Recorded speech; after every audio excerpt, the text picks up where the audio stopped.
अस्सलामुअलैकुम दोस्तों, नुक्ता इस्लाम में आप सबको खुश आमदेद। आज हम बेटी के ऊपर बात करेंगे। बेटी अपनी है या पराई। बेटी को अक्सर पराया बना दिया जाता है और उसे जायदाद से दूर कर दिया जाता है। दोस्तों, एक बूढ़े बाप ने तिलावत ख़त्म की और कुरान पाक बंद कर दिया, आँखों से लगाया और अदब व एहतराम से सराहने रख दिया। सारे बेटे आकर पास बैठ गए। बूढ़े बाप ने एक नज़र सब पर डाली और कहने लगा, मैं अपनी ज़िंदगी गुजार चुका हूँ बेटो, इससे पहले कि आंखें बंद हो जाएं, अपनी जायदाद तुम में तकसीम करके जाऊँगा। सबको अच्छा खासा मिलेगा, मगर ये तुम्हारी ज़िम्मेदारी है कि तुम अपनी बहनों को मजबूर करो कि वो अपने हक़ से दस्तबरदार हो जाएं, वरना क्या होगा अब्बा जान। सबसे छोटा बेटा पूछ बैठा। बूढ़े बाप के चेहरे पर कई तल्ख लहरें आईं और गुजर गईं। खुश्क होंठों पर ज़बान फेर कर बोला, वरना तुम्हारे बाप की ज़मीन गैरों में चली जाएगी। कमरे में खामोशी छा गई। किसी के कुछ कहने से पहले छोटा ज़रा खुद सर सा था, पूछने लगा, अब्बा जान, बेटी को जायदाद से हक़ देने का हुक्म तो खुदा का है। क्या खुदा को इल्म ना था कि बेटी को हिस्सा देने के लिए ज़मीन गैरों में चली जाएगी। कमरे में खामोशी छा गई। किसी के कुछ बोलने से पहले वो फिर बोल उठा, बेटी को ज़मीन देते हुए आपको लगा कि ज़मीन गैरों में चली जाएगी, मगर दामाद को बेटी देते हुए आपने क्यों ना सोचा था कि बेटी गैरों में चली जाएगी। इसके बाद कमरे में गहरी खामोशी छा गई, जो कि सबको हिदायत देने के लिए काफ़ी थी। अल्लाह ताला हम सबको हिदायत दे, अमल करने की तौफीक दे।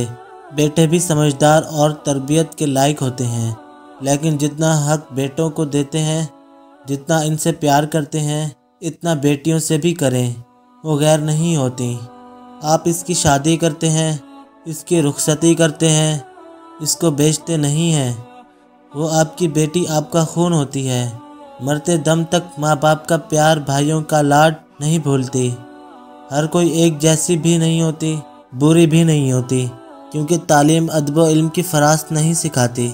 आदात व अतवार इखलाक ख़ानदानो खून की पहचान करवाते हैं। कहीं ससुराल वालों की इज़्ज़त रास नहीं आती, तो कहीं मैके वालों ने नाक में दम किया हुआ है। और बकौल मेरे दोस्त, ये बात हर कोई नहीं समझता, लेकिन शायद कोई कश्मकश में हो, रहनुमाई की ज़रूरत हो उसे। नुक्ता इस्लाम ने बेटी के ऊपर वीडियो बनाना ही बेहतर समझा। बेटियां फजूल और फालतू नहीं होती, जो किसी को भी मुंह उठाकर दे दी जाए और इस गलत फहमी को निकाल दें कि घर की बेटी घर में रह जाए, खाला, बहन, फुप्पो को दे देता हूँ। आजकल ऐसा कुछ भी नहीं है, सब ड्रामे, अदले का बदला बेटी के माँ बाप को तकलीफ़ देने के लिए किया जाता है। कहीं कहीं सब ठीक चलता है, लेकिन अक्सर ऐसा ही होता है, और फिर आखिर वही रोना कि तुम्हारा ससुराल, तुम्हारा घर, वहाँ जियो मरो, यहाँ कोई जगह नहीं। बेटियों के मामले में सोच समझ कर फ़ैसला करें, ताकि आपके फ़ैसले से इसकी ज़िंदगी अजाब ना बने। बेटियां तो खुदा का दिया हुआ बेहतरीन तोहफ़ा होती हैं। भाइयों की लाडली, बाबा की परी, मामा की गुड़िया, घर की इज़्ज़त होती हैं। माँ बाप की वफ़ात के बाद बेटियों के लिए अक्सर घर के दरवाजे बंद मिलते हैं। कसूर सिर्फ़ इतना है कि बेटी पराई होती है, और इतनी गंदी रस्में कि भाई खाना नहीं खा सकता, बाबा अपनी बेटी के घर से पानी नहीं पी सकता। ऐसा क्यों है?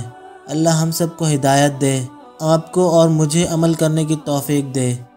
कोई गलती हुई माज़रत। वीडियो पसंद आने की सूरत में इसे लाइक करें, शेयर करें अपने दोस्तों के साथ। मिलते हैं अगली वीडियो में, तब तक के लिए अल्लाह हाफ़िज़।